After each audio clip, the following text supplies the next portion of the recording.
తెలుసుకుంటున్నాను ఈ సమయంలో మీరు మాకు ఇచ్చిన అద్భుతమైన సమయాన్ని బట్టి స్తోత్రం. ఒకడు పరలోక నుంచి అనుగ్రహింపబడితే కానీ భూమి మీద ఎవడు ఏది పొందడానికి చెప్పినటువంటి గొప్ప సృష్టికర్తను ఆయన మరొక్కసారి నీ మాటలు ప్రకటించడానికి మాకు అవకాశం ఇచ్చినందుకు మీకు వందనాలు. నా తోటి దైవజనులకు ఆంటోనీ గారికి అలాగే నాకు ఈ అవకాశం ఇచ్చారు. అలాగే ఇక్కడ ఉన్నటువంటి ప్రతి విశ్వాసం బట్టి మీకు వందనాలు తండ్రి. మేము మనుషులము ఈ లోకంలో బ్రతకాలంటే మేము తినే ఆహారం కంటే ప్రాముఖ్యమైనది నీ వాక్యం ప్రభా. నీ మాటే మమ్మల్ని నిరీక్షణలోకి నడిపిస్తుంది, విశ్వాసంలో నడిపిస్తుంది. నీ మాట ద్వారా మమ్మల్ని బలపరిచి ఆదరించమని, ఇక్కడ నీ చిత్తం జరిగించుకోమని యేసు పరిశుద్ధ నామములో అడుగుచున్నాను తండ్రి. చూడండి, దేవుడు ఒక మనిషి సమస్యల గురించి, ఎలాంటి సమస్యలు మనిషి ఎదుర్కోబోతున్నాడో అది దేవునికి తెలుసండి. ఆ దేవుడికి ఎలాంటి సమస్య నుంచి తన ప్రజలను విడిపించాలో, తన ప్రజలను ఎలా విడిపించి గొప్ప చేయాలో కూడా ఆయన తెలుసు. కొన్నిసార్లు ఇంకా చనిపోతామా ఈ సమస్య ద్వారా అనేటువంటి భయాన్ని కలిగించే సమస్యలు మనకు ఎదురవుతాయి. కొన్నిసార్లు ఇంకా నేను కొనసాగించలేని ఆత్మీయ జీవితాన్ని నా వల్ల కావట్లేదు, ఎంత ఒత్తిడి వస్తుందేంటి, ఎంత భయం వేస్తుందేంటి అనేటువంటి విశ్వాసంలో ఇలాంటి భయము, ఇలాంటి పరిస్థితులు అనుకుంటే కొన్నిసార్లు దేవుడికి సమస్తము తెలుసు గనుక, దేవుడు అనాథ కాలం నుంచి ముగింపు దాకా ఎరుగున దేవుడు గనుక, మన దేవుడికి ఆయన సృష్టికర్త గనుక, మనం సృజించింది ఆయనే గనుక మానవ స్వభావం ఆయనకి తెలుసు అండి. ఎవరి స్వభావం? మానవ స్వభావం ఆయనకి తెలుసు. అందుకనే ఎప్పుడు గుర్తుపెట్టుకోండి, దేవుడు ఏ మాట బైబిల్లో మన కొరకు రాయించినా అది ఎవరి కోసమో రాయించాడు, నా కోసం కాదు.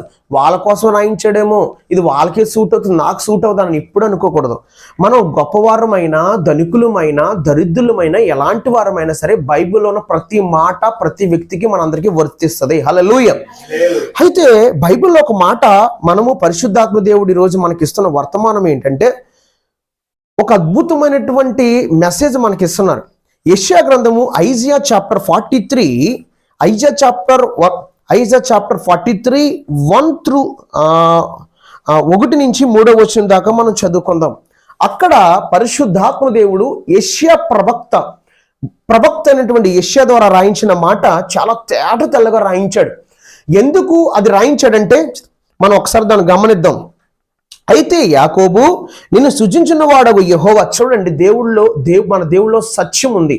ఏముందండి? ఆయన ఎప్పుడు సత్యమే మాట్లాడతాడు. ఆయన సత్యము గల దేవుడు. అందుకే ఆయన భూమి మీద ఉన్నప్పుడు కూడా కుమారుడైనటువంటి యేసుక్రీస్తు ప్రభు నేనే సత్యాన్ని, మార్గాన్ని, జీవాన్ని అంటున్నాడు. ఆయన చెప్పిన మాట ఏంటంటే ఆయనే సత్యము గనక, ఎందుకంటే నీ వాక్యమే సత్యము గనక అని రాయబడింది గనక యోహాను సువార్త 17వ అధ్యాయంలో. ఇక్కడ యెషయా భక్తుడు పరిశుద్ధాత్మ ద్వారా నింపబడి దేవుని ఆత్మ ద్వారా రాస్తున్న మాట చూడండి. అయితే యాకోబు నిన్ను సృజించిన వాడగు యెహోవా. చూసారండి మన దేవుడు ఎలా అంత స్పష్టంగా మాట్లాడతాడో. నిన్ను సృజించినటువంటి నీ దేవుడని యెహోవా, నిన్ను సృజించిన నీ దేవుడని యేసయ్య మాట్లాడుతున్నాడు అని యెషయా భక్తుడు, ప్రవక్త అయినటువంటి యెషయా భక్తుడు చక్కగా రాస్తూ, ఇజ్రాయేలు నిన్ను నిర్మించిన వాడు ఇలా సెలవిస్తున్నాడు. ఇజ్రాయేలు నిన్ను ఎవరు నిర్మించారో తెలుసా? నీ తల్లి అనుకుంటున్నావేమో, మీ యొక్క నాన్న అనుకుంటున్నావేమో, నేను నిర్మించింది నీ దేవుడని యెహోవా. హల్లెలూయా. ఇజ్రాయేలుగా మార్చింది, యాకోబుని ఇజ్రాయేలుగా మార్చింది తండ్రి దేవుడు. అయితే ఇజ్రాయేలు నేను నిర్మించిన వాడు ఇలాగ సెలవిస్తున్నాడు. ఏమని? నేను నిన్ను విమోచించాను. హల్లెలూయా. మనల్ని విమోచిస్తాడు ఆయన. మనకి కంటికి కనబడినటువంటి మానసిక ఒత్తిడి మనం ఎదుర్కొంటాం కొన్నిసార్లు. ఆ మానసిక ఒత్తిడి నుంచి విడిపించడమే కాదు, అపవాది యొక్క బంధకాల నుంచి విడిపిస్తాడు ఆయన. ఎందులోంచి విడిపిస్తాడండి? అపవాది బంధకాల నుంచి. ఒక ఎగ్జాంపుల్ చూస్తే గల్తీలు రాసిన పత్రికలో ఒక మాట రాయబడింది. ఏమని చూడండి ఒకసారి. కొత్త నిబంధనలో గల్తీలు రాసిన పత్రిక గల్తీన్స్ చాప్టర్ 5 verse 1. ఈ స్వతంత్రం అనుగ్రహించి క్రీస్తు మనం స్వతంత్రంగా చేసి ఉన్నాడు కాబట్టి మీ స్థిరముగా నిలిచి మరలా దాస్యమును కాడి కింద చిక్కుకొనుకోడి. చూడండి, యేసయ్య మళ్ళీ మనకి ఒక స్వతంత్రం అనుగ్రహించాడు. దాస్యం అనే కాడి కింద మళ్ళీ చిక్కుకోద్దంటే మాట కూడా అక్కడ రాయబడింది. అంటే యేసయ్య విమోచిస్తున్నాడు, యేసయ్య రక్షిస్తున్నాడు, యేసయ్య విడిపిస్తున్నాడు, అపవాదు నుంచి విడిపిస్తున్నాడు, సమస్య నుంచి విడిపిస్తున్నాడు, రోగాల నుంచి విడిపిస్తున్నాడు. అనేకమైనటువంటి విశ్వాసి ఎదుర్కొనేటువంటి సమస్య కాకుండా ఒక కాపురుగా, ఒక సువార్థికుడిగా, ఒక ప్రవక్తగా ఏ పరిస్థితుల్లో ఉండి సేవ చేస్తున్నా, దేవుడిచ్చిన ఏ స్థానాల్లో ఉన్నా వాళ్ళు మనుషులే కదండి, అందరూ మనుషులే. ఎదుర్కొన్న ప్రతి సమస్య నుంచి విడిపించగలడు ఆయన. అందుకే నిన్ను విడిపించేవాడు నేనే అంటాడు ఆయన. నిన్ను విడిపించేవాడిని నేనే అంటాడు. ఆయన విడిపిస్తాడండి. అయితే ఎందుకు విమోచించి ఉన్నానని చెప్తున్నాడంటే, దేవుడండి మనము మన జీవితంలో జరిగినటువంటి కార్యాలు మర్చిపోతాం. ఎప్పుడో గుర్తొచ్చినప్పుడు మాట్లాడుకుంటాం. దేవుడు తన ప్రజల జీవితాల్లో ఆయన చేసిన కార్యాలు ఎప్పుడు నెమరు వేసుకుంటూనే ఉంటాడు. హల్లెలూయా. యాకోబు, ఇజ్రాయేలు, ఒకప్పుడు నీ జీవితం యాకోబు, కానీ ఐగుప్తు దేశంలోంచి నేనేం చేశాను? విమోచించాను కదా, నేను విమోచించింది నేనే అని ఎప్పటికప్పుడు గుర్తు చేసుకుంటూ నెమరు వేసుకుంటూ, ఆయన నెమరు వేసుకున్నటువంటి ఆ మనస్తత్వాన్ని దేవుడు మనకి కనపరుస్తున్నాడు అనమాట అనేక లేఖన భాగాల ద్వారా. ఆయన మర్చిపోలేదు. ఆయన ఏం చేయలేదండి? ఆయన మర్చిపోలేదండి. ఆయన మర్చిపోలేదు. అందుకే మనం గుర్తు పెట్టుకోవాలి. అక్కడ యాకోబు గురించి చెప్తూ, ఇజ్రాయేలు నేను నిర్మించిన వాడు ఇలా సెలవిచ్చున్నాడు. అంతేకాదు, ఇజ్రాయేల్ నిర్మించింది కూడా ఆయనేనంటండి. హల్లెలూయా. ఇజ్రాయేల్ నిర్మించింది కూడా ఆయనే. మరి మిమ్మల్ని నిర్మాణం చేసింది ఎవరండి? ఏమండి చెప్పండి, మిమ్మల్ని నిర్మాణం చేసింది ఎవరండి? యేసయ్య కదండి. తల్లి గర్భంలో మొదలుకొని మీకు రూపం ఇచ్చి జీవం పోసి అండి ఈ రోజు ఇంత దూరం వచ్చారంటే, ఈ రోజు మీ జీవితం ఎలా నడుస్తుందంటే ఇప్పుడు దాకా మరి ఆయన ఇచ్చిన జీవితమే కదండి ఇది కూడా మీకు. అయితేనండి మనుషులకు ఎదురయ్యే సమస్య ఆయనకి తెలుసండి. అందుకే ఒక భరోసా ఇస్తున్నాడు, ఒక ధైర్యాన్ని ఇస్తున్నాడు. ఇజ్రాయేలు భయపడొద్దు, యాకోబు నువ్వు భయపడొద్దు, నిన్ను విమోచించాను కదా, నేను విడిపించాను కదా, ఎన్నో కార్యాలు చేశాను యాకోబు, నువ్వు కృంగపోవాల్సిన పని లేదు. చూడు ఒకసారి నీ జీవితంలో ఎలాంటి పరిస్థితి వస్తున్నా సరే నేను నిన్ను విడిపిస్తాను. ఏమంటున్నాడంటే, భయపడొద్దు, పేరు పెట్టి నేను పిలిచిన నీవు నా సొత్తు. దేవుని స్తోత్రం చెప్దామండి. దేవుడే అంటున్నాడు, నీవు నా సొత్తు, భయపడొద్దు, నేను పిలిచాను నిన్ను. దేవుడే పిలిచాడంట యాకోబుని కాస్త ఇజ్రాయెల్ గా మార్చాడు కదా. అతన్ని దేవుడు అంటున్నాడు, భయపడొద్దు, డు నాట్ ఫియర్, పేరు పెట్టి నేను పిలిచాను. మళ్ళీ ఎలా పిలిచాను? పేరు పెట్టి మళ్ళీ కూడా పిలిచాను. ఇప్పుడు యాకోబుని ఇజ్రాయెల్ గా మార్చింది ఎవరండి? దేవుడే కదండి. అంటాడు యాకోబు ఆ యొక్క యబ్బోకు రేగ దగ్గర ఆ పోరాడుతున్నప్పుడు అడుగుతాడు, నీ పేరేంటి చెప్పు అంటే, నా పేరు యాకోబు. లేదు నీ పేరు యాకోబు అయితే కాదు, ఎక్కడి నుంచి నీ పేరు ఇజ్రాయేలే. చెప్పండి, ఇజ్రాయేలే. నీ పేరు ఎక్కడి నుంచి? ఇజ్రాయేల్. అంతే. ఎందుకు? నువ్వు దేవునితోనూ మనుషులతో కూడా పోరాడి నువ్వు గెలిచావు గనుక ఇక్కడి నుంచి నీ పేరు ఇజ్రాయేలు అనేటువంటి మాట. అందుకే అంటున్నాడు, భయపడకు, పేరు పెట్టింది ఆయనే, పిలిచింది ఆయనే. అంతేకాదు, నువ్వు నా సొత్తు, జాగ్రత్త. ఎవరండి? నువ్వు నా సొత్తు. ఈరోజు మనం ఎవరు సొత్తు అంటారు? అంతేనంటారా? రోగం మనల్ని మింగేస్తుందా? అప్పు మనల్ని మింగేస్తుందండి? ఏమండి, మనుషుల మాటలు మనల్ని మింగేస్తాయా? అవమానాలు మనల్ని మింగేస్తాయా? నిందలు మనల్ని మింగేస్తాయా? మింగవ. గాని దేవుడి మాట నువ్వు వింటే గనక అపవాదు నువ్వే చితక దొరుకుతావు నీ కాళ్ళ కింద. హల్లెలూయా. అంతేకాదు, నీవు జలములో పడి దాటినప్పుడు నేను నీకు తోడై ఉంటాను. జలములు. ఏమండి, తర్వాత నెక్స్ట్ వన్, నదుల్లో పడి వెళ్ళినప్పుడు అవి నీ మీద పొర్లి పారవు, నీవు అగ్ని మధ్య నడిచినప్పుడు కాలిపోవు, జ్వాలు నేను కాల్చజాలు. ఎప్పుడైనా ఆలోచించారంటే, అగ్ని మధ్యలో నడిస్తే నీవు కాలిపోవు అంటున్నాడు కదా. దీన్ని బిలీవ్ చేస్తారా మీరు? Are you believe this word of God? మీరు ఈ లేఖన భాగం, ఈ యొక్క స్క్రిప్చర్ని మీరు బిలీవ్ చేస్తారా? నేను బిలీవ్ చేస్తాను. ఎంత రూడ్గా మీరు అలా చెప్పగలుగుతున్నారు, నువ్వు బిలీవ్ చేస్తున్నావని. యేసయ్య అంటున్నాడు, నీవు అగ్ని మధ్య నడిచినప్పుడు కాలిపోవు, జ్వాలలు నిన్ను కాల్చజాలవు. హల్లెలూయా. నెక్స్ట్ వన్, యెహోవానగు నేను నీ దేవుడును, ఇజ్రాయేలు పరిశుద్ధుడైన నేనే నిన్ను రక్షించువాడును. అయ్యా, అగ్నిలో పడితే నేను కాలిపోనా? ఇదేంటి? ఇది ఎవరికి సాధ్యం? ఇది యేసయ్య అంటున్నారు, సమస్తము సాధ్యమే. యేసయ్య భూమి మీద ఏమన్నారంటే, కొత్త నిబంధనలో మనుషులకు అసాధ్యం కానీ దేవునికి సమస్తము సాధ్యమే. పాత నిబంధనలు తండ్రి దేవుడు ఏమన్నారంటే, యెహోవాకు అసాధ్యమైన ఏదైనా కలదా అని అన్నారు ఆయన. అయితే ఇక్కడ మనం నేర్చుకోవాల్సిన పాఠం, దీనికి కంపేర్ అయ్యేది కొంతమంది భక్తుల జీవితాన్ని పరిశుద్ధాత్మ దేవుడు మనకు చూపించారు. అగ్నిలో పడినా కాలిపోమా? ఇది నిజముగా బిలీవ్ చేసే ఓడేనా అంటే, నిజముగా బిలీవ్ చేయాలి ప్రియ విశ్వాసులారా. అగ్ని లాంటి సమస్యలు వస్తాయండి కొన్నిసార్లు. ఎలాంటి సమస్యలు వస్తాయి? అగ్ని లాంటి సమస్యలు వస్తాయి. ఇది ఒక అగ్ని పరీక్ష అండి బాబు నాకు అంటారు కొంతమంది. అవునా, ఇది ఒక అగ్ని పరీక్షలా ఉందండి నాకు అంటారు. ఒక అగ్ని లాంటి సమస్యలు వస్తాయి. దీంట్లో నేను ఇంకా మాడిపోతానేమో, దీంట్లో నా జీవితం అయిపోతేమో అనిపిస్తుంది. కానీ యేసయ్య ఆ అగ్నిలో మనం నడిచినా సరే అవి మనల్ని ఏమీ చేయవని యేసయ్య చెప్తున్నాడు. ఇది నిజముగా దేవుడు చేశాడా? ఎవరి జీవితంలో చేశాడా? మనం బైబిల్లో చూద్దాం. యేసయ్య ఏదన్నా బైబిల్లో రాస్తే అది చేస్తేనే రాస్తాడు, ఆయన చేయగలడు కనుక రాస్తాడు. హల్లెలూయా. ఆయన అబద్ధం చెప్పడు, ఆయనకు అబద్ధం మాట రాదు, ఆయన సత్యమే మాట్లాడతాడు, ఆయన చేయగలిగిందే చెప్తాడు. అందుకే ఆయన ఏమన్నాడంటే, నేను ఉన్నవాడును అనువాడును అని చెప్తున్నాడు. హల్లెలూయా. అయితే ఆయన అగ్నిలో వెళ్తున్నప్పుడు తన భక్తులను ఎవరైనా కాపాడా? ఎవరికైనా సరే ఆయన రక్షించగలిగాడా? అంటున్నాడు కదా ఆయన. చూద్దాం. యెహోవానగు నేనే నీ దేవుణ్ణి, ఇశ్రాయేలు పరిశుద్ధ దేవుడు నేనే, నేను రక్షించేవాడు అంటున్నాడు. యేసయ్య నిజముగా నన్ను రక్షిస్తాడు అని మనం ఎప్పుడు విశ్వసిస్తాం? యేసయ్య కార్యాలు చూసినప్పుడు విశ్వసిస్తాం. ఇంకొక మాట చెప్పాలనుకుంటున్నా, యేసయ్య చేయగలడు గనుకే ఏదైనా చెప్తాడు, ఆయన చేశాడు గనుకే చెప్పాడు. అందుకని పాత నిబంధనలో తండ్రి అనే దేవుడు, ఈ లేఖన భాగం యెషయా భక్తుడు రాదు రాస్తే, పాత నిబంధనలో కొంతమంది భక్తులు నిజముగానే తండ్రి అనే దేవుడు, యేసుక్రీస్తు ప్రభు పరిశుద్ధాత్మ దేవుడు, త్రిత్వమైన దేవుడు తన ప్రజలు, తన భక్తుల్ని అగ్నిలో పడేసినా సరే వచ్చి కాపాడేశాడు ఆయన. హల్లెలూయా, దేవునికి స్తోత్రం చెప్దామా? హల్లెలూయా. చూద్దాం వాళ్ళ జీవితంలో జరిగింది. దానియేల్ చాప్టర్ 3 చూద్దాం ఒకసారి. దానియేలు గ్రంథాన్ని మనం పరిశీలన చేద్దాం. దానియేల్ చాప్టర్ 3 ఒకసారి మనం పరిశీలన చేద్దాం. దానియేలు గ్రంథము 3వ అధ్యాయము. దానియేలు గ్రంథము 3వ అధ్యాయాన్ని మనం పరిశీలన చేస్తే అక్కడ ఏం జరిగిందో చూద్దాం. 15వ వచనం చూద్దాం. ఒక అన్యరాజు అండి, జీవము గల దేవుని ఎరగనవాడు, జీవము గల దేవుని ఎరగనవాడు, గర్వముతో మత్సరంతో నింపబడ్డవాడు. ఎందుకంటే నేను ఒక రాజుని, ఒక కింగిని, నా కింద అనేక దేశాలు ఉన్నాయి, నేను ఏది చెప్తే అది జరుగుతున్నటువంటి ఒక గర్వంతో, ఒక అహంకారంతో నింపబడినటువంటి ఒక వ్యక్తి ఒక ప్రతిమను నిలబెట్టాడండి. ఆ ప్రతిమ గట వాళ్ళందరూ నమస్కారం చేయాలని చెప్పి ఆ నెబుకద్నెజరు ఆ బబులోనులో నెబుకద్నెజరు చెప్పడం చూస్తున్నాం మనం. అయితే అక్కడ దేవుణ్ణి నమ్ముకుని తండ్రి అనే దేవుడి పిల్లల యూదులు అక్కడ కొంతమంది ఉన్నారు. అయితే ఒక రోజు ఈ నెబుకద్నెజరు ఒక మాట, ఒక సవాల్ విసిరాడండి. తనకున్నటువంటి ధనాన్ని బట్టో, తనకున్నటువంటి హోదాను బట్టో, తనకిచ్చిన స్థితిని బట్టో, లేదంటే సింహాసనం మీద నేను ఉన్నాను కదా, నేను ఏది చెప్పినా జరుగుద్ది, నాకు తిరుగులేదు అనుకున్నాడేమో. కానీ మనిషే, యేసు దేవుడు మాత్రమే. హల్లెలూయా. అయితే తను చెప్పిన మాట మనం గమనిద్దాం. ఏమంటున్నాడు చూడండి 15వ వచనంలో, చాలా జాగ్రత్తగా చూద్దాం. బాకాను, పిల్లగ్రోవిని, పెద్ద వీణను, సుపోనియాను, విపంచికను, సకల విధములకు వాద్య ధ్వనులను మీరు విను సమయంలో సాగిలిపడి నేను చేయించిన ప్రతిమకు నమస్కరించుటకు సిద్ధముగా ఉండిన ఎడల సరే, మీరు నమస్కరింపని ఎడల తక్షణమే మండుచున్న వేడిమి గల అగ్నిగుండంలో మీరు వేయబడుదురు. నా చేతిలో నుండి మిమ్మల్ని విడిపింపగల దేవుడు ఉన్నాడా? చూడండి, దేవుడు ఎక్కడున్నాడు? అసలు ఇలాంటి మాట ఉచ్చరిస్తే మనకి ఎంత బాధ అనిపిస్తుంది కదా దేవుడు నమ్ముకున్న ప్రజలుగా. అవునండి, ఒక అన్యరాజు ఏమంటున్నాడండి, మిమ్మల్ని విడిపించే దేవుడు ఎక్కడైనా నా చేతిలో ఉండట. ఎవరి చేతిలో ఉంటాడండి?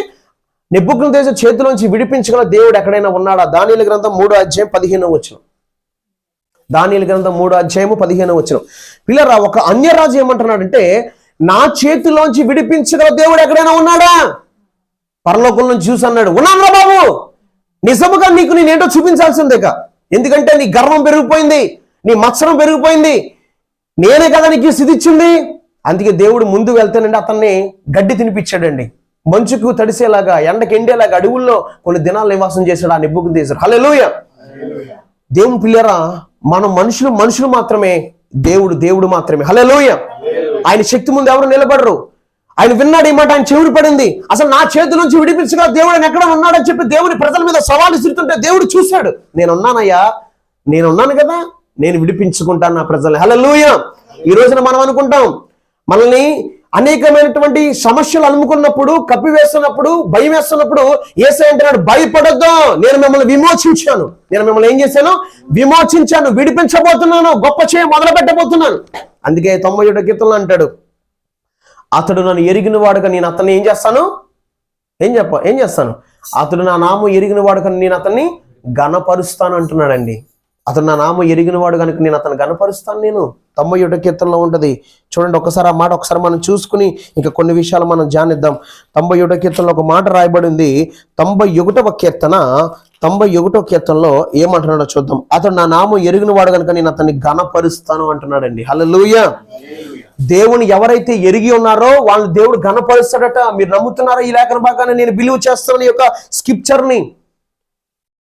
I can see God glory. నేను చూడబోతున్నాను దేవుని, నేను నమ్ముతున్నాను. ఎందుకంటే నేను ఆయన నామాన్ని ఎరిగాను కనుక అతను నన్ను ఏం చేస్తాడంట? ఘనపరుస్తాడట. నువ్వు నమ్ముతున్నావా నిన్ను దేవుడు ఘనపరుస్తాడని? నువ్వు నమ్ముతున్నావా నేను శ్రమలోంచి విడిపిస్తాడని? నువ్వు నమ్ముతున్నావా నేను గొప్ప చేస్తానని? నువ్వు నమ్ముతున్నావా నిన్ను నీ బలహీనత నుంచి విడిపించి ఒక సాక్షిగా వాడుకుంటాడని? Hallelujah. Are you believed word of God every believer? పరిశుద్ధాత్ముడు ఈరోజు మనకి తేటతలగా చెప్తున్నారు, యేసయ్య అగ్గిలోంచి మనం వెళ్తున్న అగ్గి లాంటి శ్రమలు మనం ఎదుర్కొంటున్నప్పటికీ అలాంటి శ్రమల నుంచి కూడా తండ్రి అనే దేవుడు షడ్రక్ మెషక్ అబేద్నెగోలను విడిపించినట్టుగా యేసయ్య కూడా మనల్ని విడిపించబోతున్నాడు. హల్లెలూయా. అయితే ఈ దానియేలు గ్రంథం 3వ అధ్యాయంలో చెప్తున్నాడు, ఈ నెబుకద్నెజరు అసలు నా చేతుల నుంచి విడిపించగల దేవుడు ఎక్కడ ఉన్నాడు? దేవుడు అలా పరలోకం నుంచి చూసి మురిసిపోయాడు. ఓరు నాయనో, అబ్బో అవునా, అసలు విడిపించగల దేవుడే లేడని చెప్తున్నావా? సరే సరే, కంగారు పడకైతే నేనంటే ఏంటో నీకు చూపించుకోవాలి, ఇమీడియట్లీ సమయం వచ్చింది అని చెప్పి దేవుడు అండి నిన్న చెప్పుకున్నాం కదా, రైట్ టైంలో స్పందిస్తాడు. ఇప్పుడు ఇక్కడ ఏం జరిగిందో చూద్దాం. దానియేలు గ్రంథం 3వ అధ్యాయం 22వ వచనం కూడా ఒకసారి చూద్దామండి. రాజాజ్ఞ తీవ్రమైనందున గుండము మిక్కిలి వేడిమి గలనందున షడ్రక్ మెషక్ అబేద్నెగోలను విసిరివేసిన ఆ మనుషులు అగ్ని జ్వాల చేత కాల్చబడి చనిపోయారు. ఇక్కడ మీకు చెప్పేది ఏంటంటే, ఇక్కడ జాగ్రత్తగా వెళ్ళండి. ఈ షడ్రక్ మెషక్ అబేద్నెగోల్ని అగ్నిగుండంలో వేసేశారు.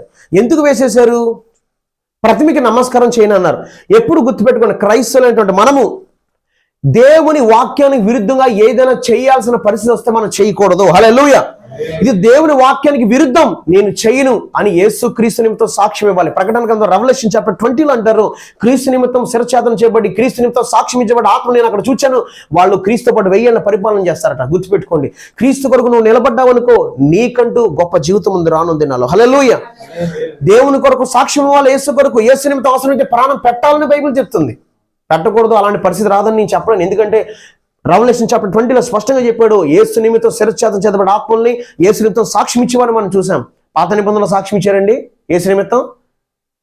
మరి యేసు నిమిత్తం సాక్ష్యం ఇచ్చేవాళ్ళు శిరఛేదన చేయబడ్డ వాళ్ళు చూసారంటే కదా, అంటే కొత్త నిబంధనల సంఘం గురించి కదా మాట్లాడుతున్నాడు. అపోస్తలులు ఎంతమంది శిరఛేదన చేయబడ్డారు, ఎంతమంది హతసాక్షులు అయిపోయారు క్రీస్తు నిమిత్తం అండి. ఈ రోజున మనము కూడా అలాంటి పరిస్థితి ఎదురవుతే భయపడకుండా ధైర్యముగా యేసు కొరకు ప్రాణం పెట్టే పరిస్థితి ఎదురవుతే ఖచ్చితంగా పెట్టాలండి. ఖచ్చితంగా నిత్య జీవాన్ని చేపట్టడమే కాదు, యేసుతో 1000 ఏళ్ల పరిపాలన ఉంటాం. యేసు నిత్య జీవాన్ని మనము స్వతంత్రించుకోబోతున్నామట. లేఖన భాగం చెప్తుంది, క్రీస్తు నిమిత్తం సాక్ష్యం ఇచ్చిన వాళ్ళు శిరఛేదన చేయబడిన వాళ్ళు. అలాగే ఇక్కడ ఈ భక్తులు ఏం చేశారు తెలుసండి? జాగ్రత్తగా వినండి. దేవుని వెంబడించే మనం అంటే ఒక ఆశీర్వాదం కొరకు భూమి మీద బతికితే యేసయ్యలో కొనసాగలేము. యేసు కొరకు అవసరమైతే చనిపోవడానికి కూడా సిద్ధపాటు కలిగి ఉంటే వాళ్ళు నిజమైన గోధుమలు క్రైస్తవులు. ఎందుకు ఇంత బలంగా చెప్పగలుగుతున్నామంటే, పాత నిబంధనలు ఏం జరిగిందంటే, ఇక్కడ జరిగిన సందర్భం చూస్తే నెబుకద్నెజరు ఏమన్నాడంటే, నేను ఒక విగ్రహాన్ని చేయించాను, మీరు గనక దాన్ని సాగిలు పడకపోయారంటే మిమ్మల్ని అగ్నిగుండంలో వేసేస్తాను. ఏసే రాజా, మాకు ఇందుకు చింత లేదు. ఒక యవనస్తులు, ఎవరండి వాళ్ళు? ఒక యవనస్తులు, భార్య భర్తలు కాదు, ఇంకా వాళ్ళకి వివాహాలు అవ్వలేదు, తల్లిదండ్రుల దగ్గర లేరు, వాళ్ళు చెరగొనబడ్డారు. అయితే ఏసే మాకు ఇందు గురించి మాకు చింత లేదయ్యా, నువ్వు వేసిన పర్లా, మా దేవుడు మమ్మల్ని విడిపించగలడు, కానీ ఆయన మమ్మల్ని విడిపించకపోయినా సరే మేము ఈ పని చేయమంటున్నారు. చేయవా, అగ్నిగుండం 700 పెంచండి. పెంచారు. తీసుకెళ్ళండి, వాళ్ళకున్న వస్త్రాలు కూడా తీసుకెళ్ళేసేసారట. జరిగిన సందర్భం ఏంటంటే, అక్కడ జరిగినటువంటి సంఘటన, ఎవరైతే వీళ్ళని వేసారు అగ్నిగుండంలో, ఏసేసులు కాలిపోయారంటండి. అర్థమైందా మీకు? వేయబడ్డారు వీళ్ళని ఎవరైతే అగ్నిగుండంలో తోసిన వాళ్ళు ఉంటారు కదా, వాళ్ళు కాలిపోయారంట. చూడండి అక్కడ లేఖన భాగం మళ్ళీ చదువుదాం. 22వ వచనం.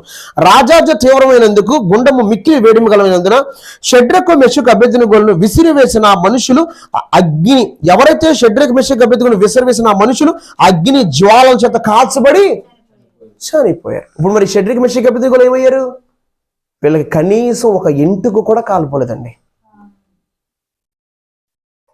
పిల్లరా, దేవుడు ఎంత శక్తివంతుడో మనకు కనపరుస్తున్నాడు. ఎందుకు చెప్తున్నాడంటే, ఈ లేఖన భాగంలో మనకి ఎందుకు రాశాడంటే, జాగ్రత్త, నేను ఇలా కూడా నేను నా ప్రజలను కాపాడుకోగలను. శత్రువు ఇలాంటి పరిస్థితుల గురించి కూడా మిమ్మల్ని ఒకవేళ నడిపిస్తే, మీరు నిలబడితే నేను మిమ్మల్ని రక్షించడానికి సమర్థుడు. నేను ఉండే చోట మీరు కూడా ఉండబోతున్నారని ఆయన సవాలుగా చెప్తున్నాడు. బైబిల్లో అనేక చోట్ల రాయించాడు. అందుకే కొత్త నిబంధనలో భూమి మీద ఉన్నప్పుడు కూడా యేసయ్య నేను ఉండే చోట మీరు ఉంటారని చెప్పాడు శిష్యులతో. నేను ఉండే చోట ఇదిగో తండ్రి దేవుడి దగ్గరికి వెళ్తున్నాను, ఎక్కడ ఎందుకో తెలుసా, నేనుండే చోట మీరు ఉండడానికి మీ కొరకు నేను సిద్ధపరచబోతున్నాను. హల్లెలూయా. ఎంత గొప్ప ధన్యత మనకుంది. అగ్ని లాంటి శ్రమలు, శోధనలు, పరీక్షలు ఎదురైనప్పుడు యేసయ్య మనకు తోడుగా ఉంటాడు, మనల్ని విడిపించి గొప్ప చేస్తాడంతే. అందులో మనం ఏమాత్రము కూడా ముగించబడం మన జీవితం. అయితే ఈరోజు ఇక్కడ జరిగిన సంఘటన చూస్తే, షడ్రక్ మెషక్ అబేద్నెగోల్ని ఆ అగ్నిగుండంలో వేస్తే నెబుకద్నెజరు చూస్తున్నాడు. వేసిన వాళ్ళు కాలిపోయారు. వీళ్ళు మాత్రం ఏమాత్రం చలనం లేదు, అరుపులు రావట్లేదు, శుభ్రంగా లోపల మాట్లాడుకుంటున్నారండి. ఏం చేస్తున్నారు? లోపల మాట్లాడుతున్నారు. ఎందుకంటే నెబుకద్నెజరు కాకిచ్చాడు, ఇలా పాపం ఇలా ఏంటి, మన ముగ్గురే కదా వేస్తాం, నలుగురు కనపడుతున్నారు అక్కడ. 4వ వ్యక్తి రూపము దేవదూత వలె కనపడుతుంది నాకు. హల్లెలూయా.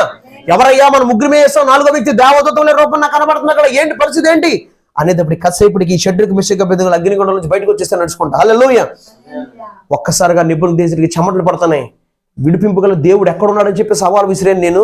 అసలు మిమ్మల్ని నా చేతుల నుంచి విడిపించగల దేవుడు ఎక్కడున్నాను అని చెప్పి నేను సవాల్ ఇసిరాను, కానీ మిమ్మల్ని రక్షించిన వాడు ఎవరో అని తన నోటితో తానే చెప్పాడు. ఏం చెప్పాడో చూద్దాం రండి, మనం చూద్దాం. తన నోటితో ఏం చెప్పాడో చూద్దాం.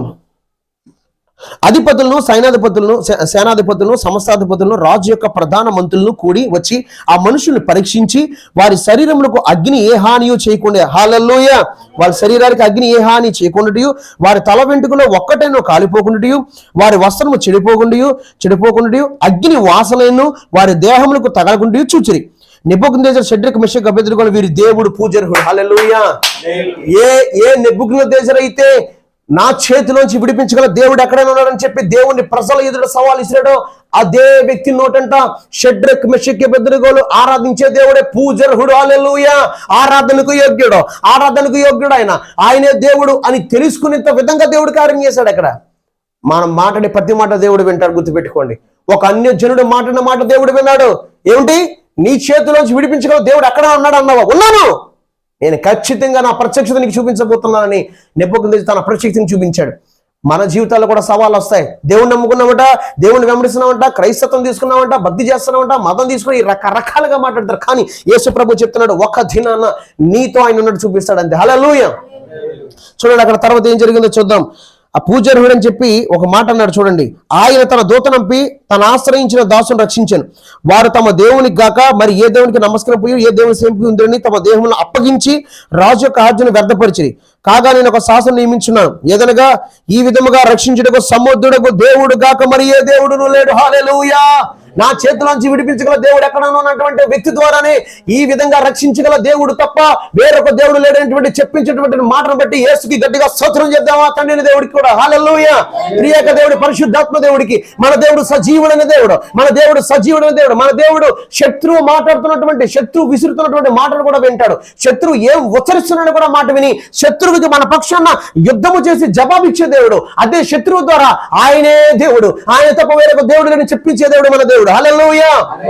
చూడండి, ఫరో గురించి చెప్పమన్నారు పరిశుద్ధాత్ముడు. ఫరో కూడా అన్నాడు, ఏంటి యెహోవా ఎవడన్నాడండి. నాకు ఆ మాట బాధ అనిపిస్తుంది. అంటే దేవుణ్ణి ప్రేమిస్తే మనకు కొంచెం బాధ అనిపిస్తాయి కొన్ని వచనాలు చదివినప్పుడు. యెహోవా ఎవడనేటప్పటికి దేవుడు నిజంగా యెహోవా అంటే ఏంటో ఫరోకు చూపించేశాడు. హల్లెలూయా.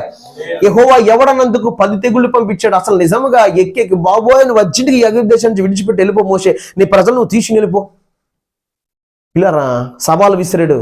ఎవరు నీ దేవుడు? యెహోవా ఎవడు అంటే చూశాడు దేవుడు, నేను నీకేడు చూపించుకుంటా. ఎలా చూపించుకుంటా తెలుసా? నువ్వు అన్న మాట ఐగుప్తు దేశంలోనే వినబడిందేమో యెహోవా ఎవడని. నేను చేసే కార్యం ప్రపంచం మొత్తం తెలుసుకోబోతున్నాను. దేవుడు నిర్ణయం తీసుకుని ఎర్ర సముద్రం దాకా లాక్కొచ్చి ఎర్ర సముద్రం ముంచేసాడు అంతే శత్రుల్ని. ప్రపంచం మొత్తం కూడా ఇప్పటికీ కూడా ఎర్ర సముద్రంలో ఐగుప్తు దేశీయుల యొక్క అవశేషాలు, ఆ యొక్క ఎముకలు కనబడతాయి, ఆ గుర్రపు యొక్క ఆ యొక్క ఎముకలు కనబడతాయండి. రథ చక్రాలు ఇప్పటికీ కూడా నాసెట్టేసి ఆ కొన్ని వందల సంవత్సరాల క్రితం జరిగిన సంఘటన ఇప్పటికీ కళ్ళ కట్టినట్టు కనబడుతుంది. దీనికంటే రుజువేం కావాలండి? మన దేవుడు ఎంత గొప్ప దేవుడు. నీ గురించి చెప్పుకునే ప్రతి మాట దేవుడు వింటున్నాడు, నీ గురించి మాట్లాడే ప్రతి మాట దేవుడు వింటున్నాడు. దేవుడే జవాబు ఇస్తాడు నీ తరపున. హల్లెలూయా. దేవుడు ఇస్తాడు తప్ప జవాబు నువ్వు ఎంటర్ అవ్వకూడదు. నువ్వు ఎంటర్ అవుతే వేరేలాగా ఉంటుంది. దేవుడు ఎంటర్ అయ్యాడు అనుకోండి, అమ్మో అది చెప్పలేనండి బాబు, నేను వేరే రకంగా ఉంటుంది. హల్లెలూయా. అందుకే ప్రియులరా, మన మాట కాచుకుందాం, మన చేత కాచుకుందాం. మనకు నోరు ఉంది కదా, ఇష్టానుసారంగా మాట్లాడొద్దు, భయభక్తులు కలుగుందాం. దేవుడు వింటున్నాడు. అయితే ఏ అన్యజనుడైతే నా చేతి నుంచి విడిపించుకోవాలి దేవుడు అన్న సవాలు చేస్తే అదే అన్యజనుడి ద్వారా ఈయన తప్ప ఇలా రక్షించే దేవుడు, ఈయన తప్ప వేరొక దేవుడు లేడని చెప్పించాడు. పిల్లరా, మన జీవితాలు ముగించబడలేదు. మన జీవితాల్లో కూడా అగ్ని లాంటి సమస్యలు కూడా మనం వెళ్తున్నామేమో. ఎందుకు నాకు ఈ శోధన వచ్చింది, ఎందుకు నాకు ఇలాంటి పరిస్థితి గుండా వెళ్తున్నాను, ఎందుకు నాకు ఇంత వేదన అనుకున్నామో. కానీ ఖచ్చితంగా దీని తర్వాత గొప్ప మేలు మనం చూడబోతున్నాం. హల్లెలూయా. గొప్ప మేలు మనం షడ్రక్, మెషక్, అబేద్నెగోలు అగ్నిగుండంలో వెళ్ళడానికి ఇష్టపడకపోతే యేసయ్య వచ్చుండేవాడు అక్కడికి, తండ్రి దేవుడు పంపించుండేవాడా? కార్యం జరుగుండేదా?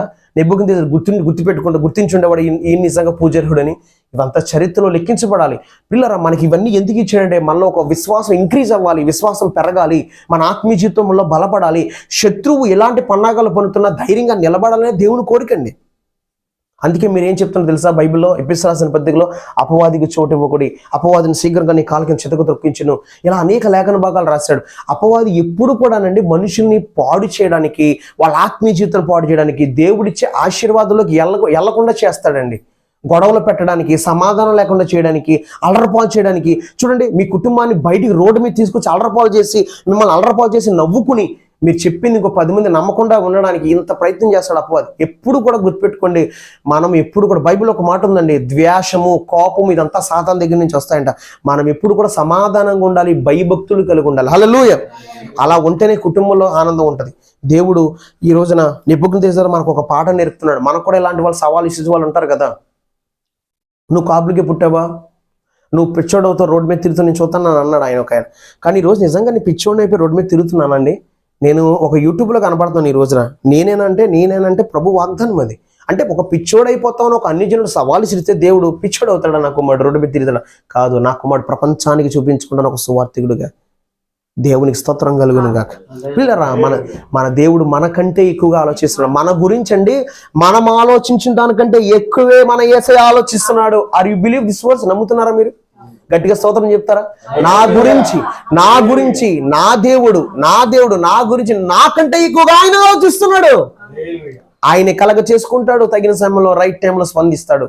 ఖచ్చితంగా దేవుడు మీ అవమానాలకు రెట్టింపు ఘనత ఇచ్చును గాక. హల్లెలూయా.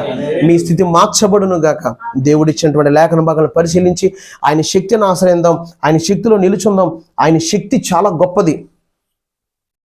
చూడండి, ఇంకొక 5 minutes నేను చెప్తాను, పరిశుద్ధాత్మ నాకు ప్రేరేపిస్తారు. ఒక 5 minutes నేను చెప్తాను.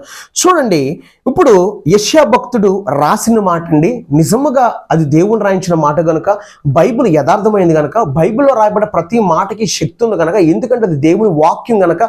ఆది అందు వాక్యం ఉండిన, వాక్యం దేవుని ఎదురు, ఆ వాక్యమే దేవుడే ఉన్నాడు కనుక, ఆ వాక్యంలో ఉన్న ప్రతి మాట కూడా భూమి మీద నెరవేర్చబడినట్టుగా మనం షడ్రక్ మెషక్ అబేద్నెగోల జీవితంలో చూస్తున్నాం. ఎలా చూసాం?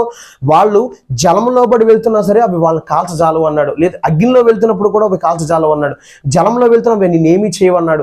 ఇలాంటి లేఖన భాగాలు షడ్రక్ మెషక్ అబేద్నెగోల జీవితంలో అగ్నిగుండంలో వేసినా సరే కాలిపోకుండా, మనం చదువుకున్నాం కదా, వెంటుక కాలేదంట, ఎక్కడ వస్త్రము కాలినట్టు కనబట్టలేదంట. వాళ్ళందరూ మంత్రులు, సేనాధిపతులు అందరూ పరిశీలిస్తే ఏంట్రా బాబు, చిన్న సూచన కూడా కనబట్టలేదు, వీళ్ళు అగ్నిగుండంలోకి వెళ్ళి వచ్చినట్టుగా కూడా లేరేంట్రా బాబు అన్నంత విధంగా దేవుడు ప్రభు చూపిస్తే, మన జీవితాల్లో కూడా కొన్ని అగ్ని పరీక్షలు ఎదురుతుంటాయి. వాటిలో కనుక మనం నిలబడ్డామా, తర్వాత మీకు ఇచ్చే ఘనత ఘనంగా ఉంటది. హల్లెలూయా.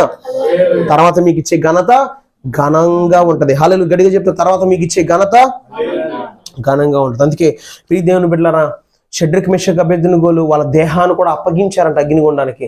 మీ జీవితాన్ని ఈరోజు నేను చెప్పే మాట ఒకటే, నేను 10 మాటలు చెప్పను. దేవుడు ఎలాంటి పరిస్థితి నుంచి మిమ్మల్ని విడిపిస్తాడు, మిమ్మల్ని గొప్ప చేస్తాడు. మీ జీవితాన్ని పూర్తిగా దేవుని చేతిలో పెడతారా? మీరు ఈరోజే మీరు దేవునితో ఒక కమిట్మెంట్, ఇక్కడ ఉన్నటువంటి విశ్వాసులు నాతో సహా, ప్రభా నా జీవితాన్ని పూర్తిగా నీ జీవితంలో పెడుతున్నా. ఆనాడు షడ్రక్ మెషక్ అబేద్నెగోలు తన దేహాన్ని అప్పగించినట్టుగా నా జీవితాన్ని అంతా కూడా నీ చేతికి అప్పగించుకుంటున్నా. నువ్వు నన్ను ఎలా నడిపిస్తే నేను అలా నడుస్తాను. నీ మాటే నా మాట, నీ ఆలోచన, నీ చూపే నా చూపు, నీ తలంపే నా తలంపు, నీ చిత్తమే నా జీవితమై. ఆనాడు షడ్రక్ మెషక్ అబేద్నెగోలు వాళ్ళ దేహాన్ని అప్పగిస్తే, జీవము గల దేవుడు ఎవరో ఒక అన్య రాజుకి, అక్కడ ఉన్నటువంటి మంత్రులకి, సేనాధిపతికి తెలిసింది. నువ్వు కనుక నీ పూర్తిగా నీ జీవితం దేవుని చేతిలో పెడితే, నీ రక్త సంబంధులందరికీ యేసయ్య అంటే తెలుస్తుంది. హల్లెలూయా.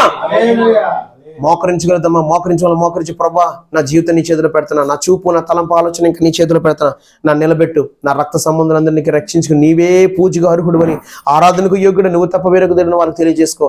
జలంలో పడినా సరే మమ్మల్ని ఏమేమి చేయలేవు ప్రభా, అగ్నిలో వెళ్తున్నా మమ్మల్ని కాల్చజాలవు. నీ ప్రజలు రక్షించినట్టుగా మమ్మల్ని కూడా అగ్ని పరీక్ష లాంటివి సోదరులు ఎదురైనప్పుడు మేము నిలబడతాం తండ్రి. ప్రభా మేము మీ కొరకు నిలబడతాం, మమ్మల్ని కాపాడతాం తండ్రి.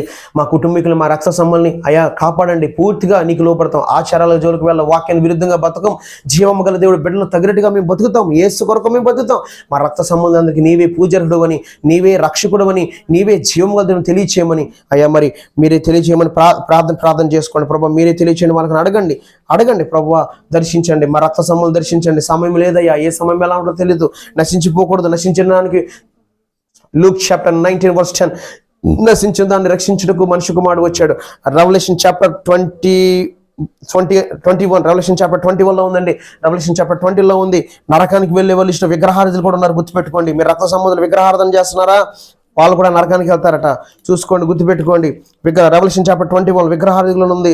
ప్రకటన గ్రంథము రెవల్యూషన్ చాప్టర్ 21లో ఏముందంటే విగ్రహారాధకులు కూడా నరకానికి వెళ్తారు, రెండవ మరణానికి వెళ్తారు, అగ్నిగుండానికి వెళ్తారని ఉంది. మీ రక్త సంబంధ నిమిత్తం గోజాడడం నేర్చుకోండి. మీ బంధుమిత్రులతో, మీ పిల్లల నిమిత్తము, ఇంకా ఎవరైతే మారు మనసు లేదేమో, మీ సహోదరులు, మీ అన్నగారు పిల్లలు, ఇంకా ఎవరైనా సరే ప్రభువు దూరంగా ఉండడం మీకు తెలుస్తుంది కనుక, మీరు చూస్తారు కనుక, వారి యొక్క స్పిరిచువల్ లైఫ్ మీకు తెలుసు కనుక, వాళ్ళందరూ కూడా జీవము గల దేవుళ్ళు నిల్చుండే భాగ్యం దయచేయమని ప్రార్థించండి. భారంగా ప్రార్థించండి. ఆయన రాబోతున్నాడు. ఆయన వచ్చేటప్పటికి మీతో పాటు వాళ్ళు కూడా నిత్య జీవాన్ని పొందుకునే కృప అనుగ్రహించమని మీరు గోజాడడం నేర్చుకోండి. దేవా, అనేక విషయాలు మేము నేర్చుకున్నాం. మేము జలంలో బడి వెళ్తున్నాం, మాకేం కాదు. అగ్గిలో నడుచున్నా మాకేం కాదు. నువ్వు రక్షించే దేవుడు నాయన. మేము నీ ప్రజలు తగ్గడుగా నడిచే భాగ్యం అందరికీ దయచేయమని యేసు పరిశుద్ధ నామములో అడుగుచున్నాను తండ్రి. ఆమేన్, ఆమేన్. ఎవరికాలు గోజాడండి. ఆపేమా.